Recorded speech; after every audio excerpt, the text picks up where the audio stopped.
I got so much motherfucking design on right now. Break it down, bring it back, make it clap. I got 3 old thoughts, new block, where that thing. Bitches on my line, and you know. Oke. Assalamualaikum warahmatullahi wabarakatuh. Perkenalkan, nama saya Muhammad Zidan Aditya Hermanto dari Prodi Ilmu Pemerintahan dengan NIM 22102058 dengan dosen pengampu Amriko Fahmi SHMH. Di sini saya akan mempresentasikan tugas UTS yang diberikan oleh Bapak Amriko Fahmi. Oke, baiklah. Yang pertama yaitu sumber-sumber hukum Indonesia dari yang tertinggi hingga terendah. Yang pertama, Undang-Undang Dasar 1945. Undang-Undang Dasar 1945 merupakan segala induk dari peraturan perundang-undangan Indonesia dan merupakan hukum tertinggi di Indonesia, dan segala peraturan perundang-undangan yang dibuat tidak boleh bertentangan dengan UUD 1945. Yang kedua, ketetapan MPR. Ketetapan MPR tidak terdapat dalam UUD 1945. Namun, berdasarkan surat Presiden yang ditujukan kepada DPR nomor 2262 HK 1959 tanggal 20 Agustus 1959, dikenal bentuk peraturan perundang-undangan, salah satunya adalah keputusan MPRS, yaitu peraturan perundang-undangan yang dibuat berdasarkan pasal 2 UUD 1945. Istilah ketetapan itu sendiri baru dikenal pada sidang pertama MPRS yang didasarkan pada pasal 3 Undang-Undang Dasar 1945 yang menyatakan bahwa MPR bertugas untuk menetapkan undang-undang dan garis besar haluan negara.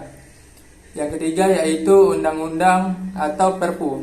Undang-undang dalam arti formil adalah suatu bentuk keputusan atau ketentuan yang dikeluarkan oleh pembentuk undang-undang dengan prosedur tertentu.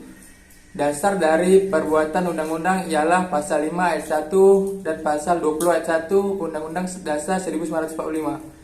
Asas-asas perundang-undangan yaitu: yang pertama, undang-undang tidak boleh berlaku surut. Yang kedua, undang-undang yang berlaku kemudian membatalkan undang-undang yang terdahulu. Yang ketiga, undang-undang yang dibuat lembaga yang lebih tinggi pula kekuatan berlakunya.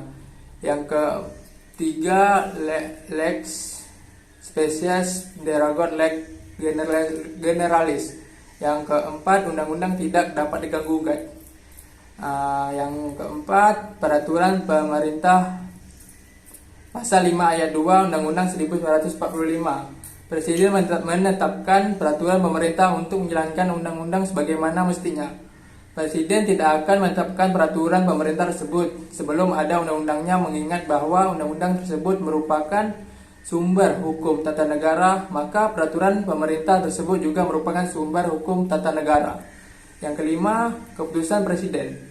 Keputusan Presiden pertama kalinya dikenal sebagai bentuk peraturan perundang-undangan berdasarkan surat Presiden yang ditujukan kepada DPR tertanggal 20 Agustus 1959 nomor 2262 HK 1959. Keputusan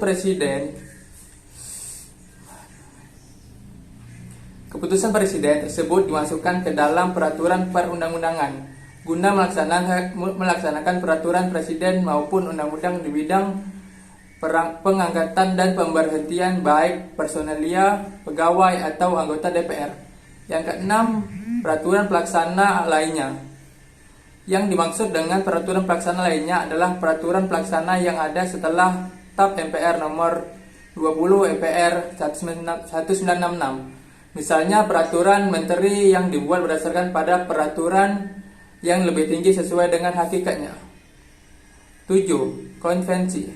Konvensi sama dengan kebiasaan ketatanegaraan dengan adanya keyakinan hukum dari golongan atau orang-orang yang berkepentingan, dan keyakinan tersebut dipercaya memuat hal-hal yang baik, dan karena adanya nilai-nilai yang baik dalam aturan tersebut maka harus ditaati. Definisi hukum. Hukum adalah undang-undang yang dibuat dan ditegakkan melalui lembaga sosial atau pemerintah untuk mengatur perilaku masyarakat.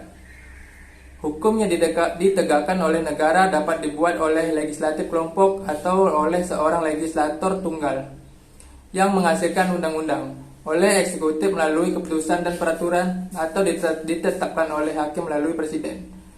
Seseorang juga bisa membuat kontrak yang mengikat secara hukum, termasuk perjanjian arbitrase yang mengadopsi cara-cara alternatif untuk menyelesaikan perselisihan dengan legalitas pengadilan standar.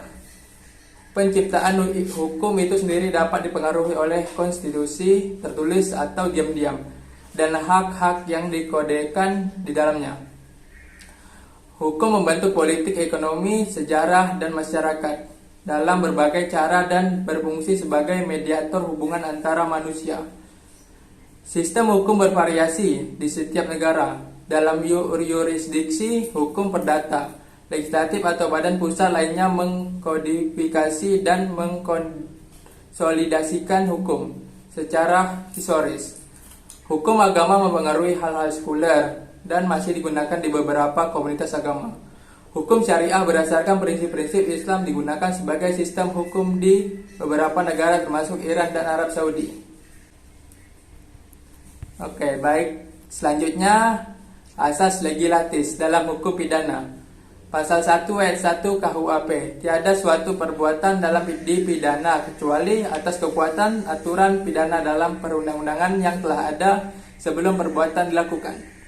Dalam hukum pidana dikenal asas legislatis, yakni asas yang menentukan bahwa tidak ada perbuatan yang dilarang dan diancam dengan pidana jika tidak ditentukan terlebih dahulu dalam undang-undang.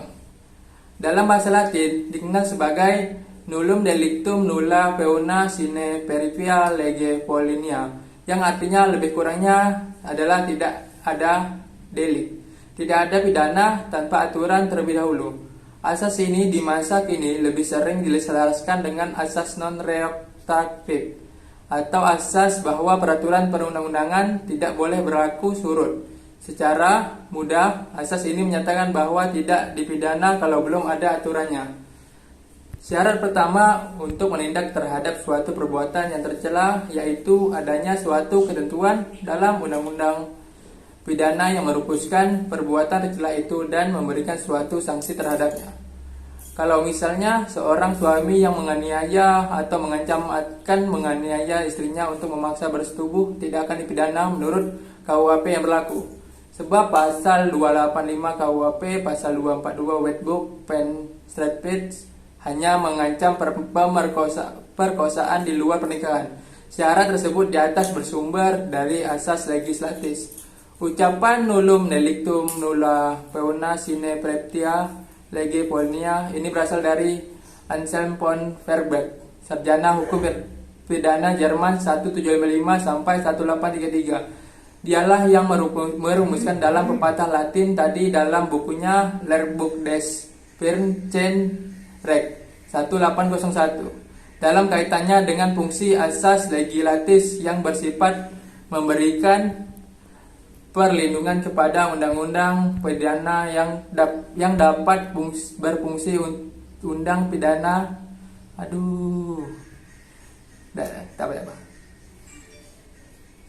Istilah tersebut dapat dibagi menjadi 3, yaitu tidak ada pidana tanpa ketentuan pidana menurut undang-undang. Kedua, tidak ada pidana tanpa perbuatan pidana. Yang ketiga, tidak ada perbuatan pidana tanpa pidana menurut undang-undang. Materi selanjutnya yaitu pasal 1 ayat 1 KUHP. Dalam hukum pidana Indonesia, asas legislatif diatur dengan jelas dalam pasal 1 ayat 1 KUHP yang menentukan bahwa suatu perbuatan tidak dapat dipidana kecuali berdasarkan kekuatan ketentuan perundang-undangan pidana yang telah ada. Pasal 1 ayat 1 KUHP membuat 2 hal penting, yaitu pertama, perbuatan pidana harus ditentukan terlebih dahulu dalam perundang-undangan. Yang kedua, perundang-undangan harus ada sebelum terjadinya perbuatan pidana tersebut. Asas legislatif yang telah diakui secara universal dalam sistem hukum pidana nasional yang dianut banyak negara tersebut. 23 diatur kembali dalam pasal 1 RUU KUHP draft tahun 2010. Pasal 1 ayat 1 RUU KUHP menentukan bahwa tiada seorang pun dapat dipidana atau dikenakan tindakan kecuali perbuatan yang dilakukan telah ditetapkan sebagai tindak pidana dalam peraturan perundang-undangan yang berlaku pada saat perbuatan itu dilakukan. Sebagaimana dijelaskan dari ayat tersebut yang menyatakan bahwa ayat ini mengandung asas legislatis. Asas ini menentukan bahwa suatu perbuatan hanya merupakan tindak pidana apabila ditentukan demikian oleh atau didasarkan pada undang-undang. Dipergunakannya asas tersebut oleh karena asas legislatis merupakan asas pokok dalam hukum pidana. Oleh karena itu, ketentuan peraturan perundang-undangan pidana atau yang mengandung ancaman pidana harus ada sebelum tindak pidana dilakukan. Hal ini tindakan pidana dilakukan berarti bahwa ketentuan pidana tidak berlaku surut demi mencegah kesewenang-wenangan penegak hukum dalam menuntut dan mengadili seorang yang dituduh melakukan suatu tindak pidana. Materi selanjutnya yaitu hukum pidana material. Hukum pidana material adalah aturan hukum yang memuat tindakan pidana, di mana di sini termuat rumusan perbuatan pidana dan memuat syarat dan aturan untuk pelaku pidana. Sumber hukum material inilah yang menentukan isi peraturan hukum yang sifatnya mengikat orang. Dikatakan mengikat karena aturan ini berasal dari pendapat umum, hukum masyarakat, kondisi lingkungan, sosiologi, ekonomi, moral, politik, hukum, dan lain-lain. Ada beberapa faktor pembentuk hukum material yang dibentuk atas dasar faktor kemasyarakatan dan faktor ideal. Pertama, dipengaruhi oleh faktor ideal yang berpatokan pada pengadilan yang harus ditaati oleh masyarakat. Sebenarnya tidak hanya masyarakat, tetapi juga pembentuk UU itu sendiri. Kedua, yang dipengaruhi oleh faktor kemasyarakatan. Faktor kemasyarakatan di mana aturan dibuat agar masyarakat tunduk pada aturan yang sudah diperlakukan. Aturan dalam hal ini termasuk di bidang struktural ekonomi yang meliputi kebutuhan yang meliputi susunan geologi, kekayaan alam hingga perkembangan persuhadaan pembagian kerja. Adapun faktor kemasyarakatan yang ternyata juga mempengaruhi dalam pembentuk hukum material.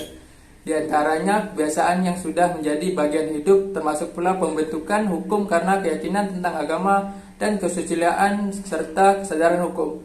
Contohnya adalah hukum pidana, hukum perdata, hukum dagang, dan sebagainya. Hukum pidana formil adalah hukum yang digunakan sebagai dasar para penegak hukum. Dalam artian sederhana, bagaimana negara menyikapi perlengkapan untuk melakukan kewajiban penyidik, menjatuhkan penuntut, dan melaksanakan pidana.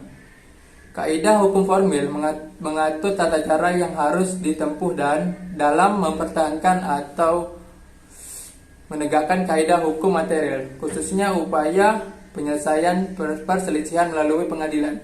Oleh karena itu, hukum formil sering disebut juga sebagai hukum prosedural atau hukum cara.